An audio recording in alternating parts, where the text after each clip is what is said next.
मैं अनपिनाथ परीक्षा वाणी MCQ series की 11वीं क्लास में आपका स्वागत करता हूं।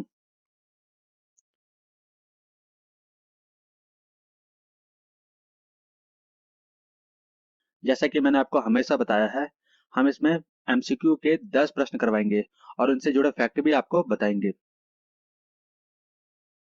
और हमने इंस्टाग्राम पे 3 पेज बनाए हैं उत्तराखंड की तैयारी हेतु। आप इन तीनों को फॉलो कर लेना। पहला प्रश्न, पर्यावरण मित्र योजना 2006 सर्वप्रथम कहां शुरू की गई थी? आपका जवाब होगा श्रीनगर गढ़वाल में। श्रीनगर गढ़वाल जो है अलकनंदा नदी के तट पर स्थित है। अलकनंदा नदी के बाएं तट पर स्थित है, ये इंपॉर्टेंट है। अलकनंदा नदी सतोपंथ हिमनद से निकलती है और सतोपंथ हिमनद चमोली जिले में स्थित है। जो चमोली जिले है, इसका मुख्यालय गोपेश्वर में स्थित है। बद्रीनाथ भी आपका चमोली जिले में ही है। आपको एक और चीज याद रखनी है, जो ब्रिटिश गढ़वाल था उसकी राजधानी 1815 से लेकर 1840 तक श्रीनगर में थी। इसके बाद 1840 में उन्होंने पौड़ी गढ़वाल में ट्रांसफर कर दी। श्रीनगर पौड़ी गढ़वाल जिले के अंतर्गत आता है, ये आपको मालूम है।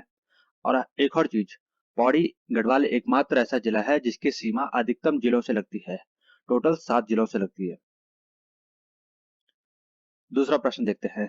केंद्र द्वारा सोलर सिटी के रूप में विकास किया जा रहा है, यानी भारत सरकार द्वारा सोलर सिटी के रूप में किस शहर का विकास किया जा रहा है? तो आपका जवाब होगा देहरादून का। जो देहरादून है, ये बाह्य और मध्य हिमालय के बीच में स्थित दून घाटी में बसा है। देहरादून की स्थापना 1817 में हुई थी। जो राजेंद्र प्रसाद बलोदी की पुस्तक है, इनमें देहरादून की स्थापना 1817 बताई गई है। और जो परीक्षा वाणी की पुस्तक है, जो 13वां संस्करण है 2022 का, उसमें 1871 बताया है। आप देख लेना पेज नंबर 5 में।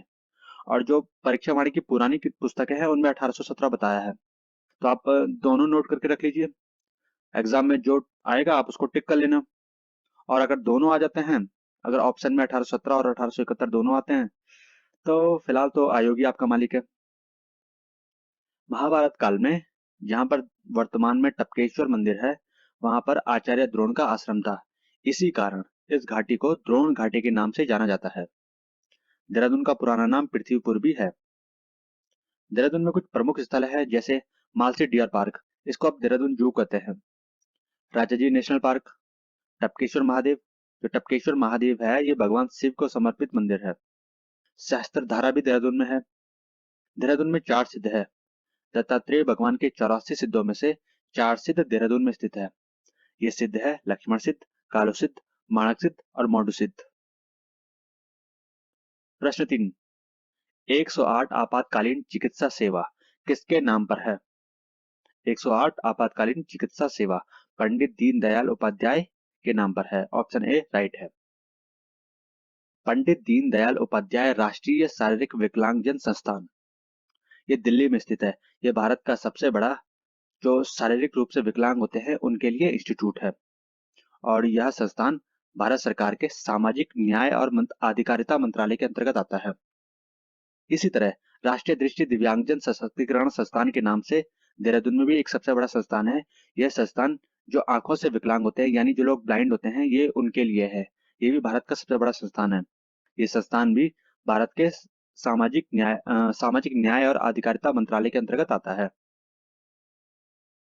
प्रश्न 4, हिमालय गजेटियर के लेखक कौन थे? इसका जवाब होगा ई एटकिंसन। एक राइटर है एच जी वॉल्टन। इनके द्वारा कुछ प्रमुख पुस्तकें लिखी है, जैसे Garhwal gazetteers, British Garhwal gazetteer और अल्मोड़ा गजेटियर। प्रश्न 5, लाल बहादुर शास्त्री राष्ट्रीय प्रशासनिक अकादमी कहाँ स्थित है? ये वही संस्थान है, ये वही प्रशासनिक अकादमी है जहां पर आईएएस की और आईपीएस की ट्रेनिंग होती है। ये मसूरी में स्थित है। मसूरी, ये हिंदुस्तान के सबसे पुराने हिल स्टेशन में से एक है। कैप्टन यंग ने मसूरी की खोज 1825 में की थी। अंग्रेजों ने यहाँ की भूमि को टिहरी नरेश सुदर्शन शाह से 80 वर्ष के लिए पट्टे पर लिया था। तिब्बती धर्मगुरु दलाई लामा 1959 में सबसे पहले मसूरी ही आए थे। प्रश्न 6, गौरवपंत सिवानी का जन्म कब हुआ था? गौरवपंत सिवानी का जन्म वर्ष 1923 में हुआ था। Option B is right. इनका जन्म 1923 में राजकोट में हुआ था, गुजरात में। यह एक कुमाऊनी परिवार की महिला है। इनकी प्राथमिक शिक्षा अल्मोड़ा से हुई थी। इन्होंने कुल 30 उपन्यास, 13 कहानी संग्रह और 8 संस्मरण लिखे हैं। ये इम्पोर्टेंट नहीं है, आप चाहो तो इसको स्किप कर सकते हो। इनकी प्रसिद्ध कृतियां हैं, ये याद कर लेना: विष कन्या, कैंजा, 14 फेरे, भैरवी, करिए छिमा एवं गहरी नींद।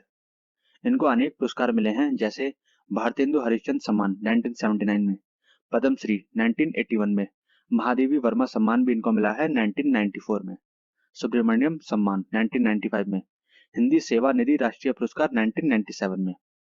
इनका निधन मार्च 2013 में लखनऊ में हुआ था। प्रश्न 7, बोरीवली से बोरीबंदर तक लेखक कौन है? ये बहुत इंपॉर्टेंट है। इसका आंसर होगा शैलेश मटियानी। बोरीवली से बोरीबंदर तक के लेखक शैलेश मटियानी थे। इनका जन्म 14 अक्टूबर 1930 में हुआ था, अल्मोड़ा के बाड़ेचीने में। इनके प्रकाशन है विकल्प पत्रिका और विकल्प प्रकाशन।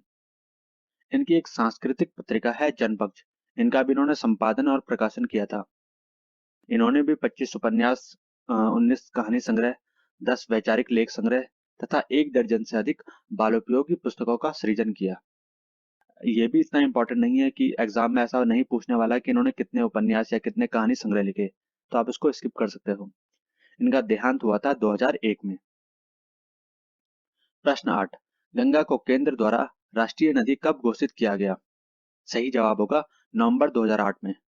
भारत सरकार ने गंगा को 4 नवंबर 2008 में राष्ट्रीय नदी घोषित किया। जो गंगा नदी है, इसकी देवप्रयाग से हरिद्वार तक की गंगा की लंबाई 96 किलोमीटर है। गंगा नदी भारत की सबसे लंबी नदी है। इसकी लंबाई 2525 किलोमीटर है। देवप्रयाग पंचप्रयाग में से 5वां प्रयाग है, जहां पर भागीरथी और अलकनंदा नदी का संगम होता है और गंगा नदी के नाम से आगे बढ़ती है। भागीरथी नदी उत्तरकाशी में स्थित गंगोत्री हिमनद के गौमुख से निकलती है। गंगा को 4 नवंबर 2008 को राष्ट्रीय नदी घोषित किया गया, ये मैंने आपको अभी बताया। और एक इम्पॉर्टेंट है, भागीरथी की सहायक नदी कौन सी है? इसको आप स्पेशल नोट कर लीजिए: रुद्र गंगा, केदार गंगा, जाट गंगा, सिया गंगा, असीम गंगा, भिलंगना। ये भागीरथी नदी की सहायक नदियां हैं। प्रश्न 9, वृक्ष मानव के नाम से कौन प्रसिद्ध है?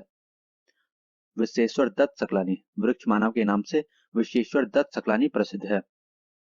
1986 में इन्हें इंदिरा प्रियदर्शिनी वृक्ष मित्र पुरस्कार से सम्मानित किया गया और 2019 में इनका निधन हो गया था। प्रश्न 10 और ये लास्ट प्रश्न है, आयुष ग्राम का संबंध है। आयुष ग्राम का संबंध आयुर्वेदिक शिक्षा से है। इंस्टाग्राम पे हमने एग्जाम की तैयारी हेतु 3 पेज बनाए हैं। उत्तराखंड हेतु अलग, हिंदी की तैयारी के लिए अलग पेज और सामान्य अध्ययन की तैयारी हेतु अलग पेज। तो हमने टोटल जो 100 नंबर का पेपर होता है, इनके लिए 3 पेज बनाए हैं। इनके नाम आपको स्क्रीन पे दिखाई दे रहे होंगे, तो आप इनको फॉलो कर लीजिए। मुझे आपसे उम्मीद है और मैं आपको विश्वास भी दिलाता हूँ कि इससे बेस्ट पेज आपको कहीं नहीं मिलेंगे। धन्यवाद। और जैसा कि मैं आपको हमेशा बताता हूँ कि परीक्षा वाणी एमसीक्यू सीरीज की ये 11वीं वीडियो है और हम टोटल 100 वीडियो ऐसे ही बनाएंगे। धन्यवाद।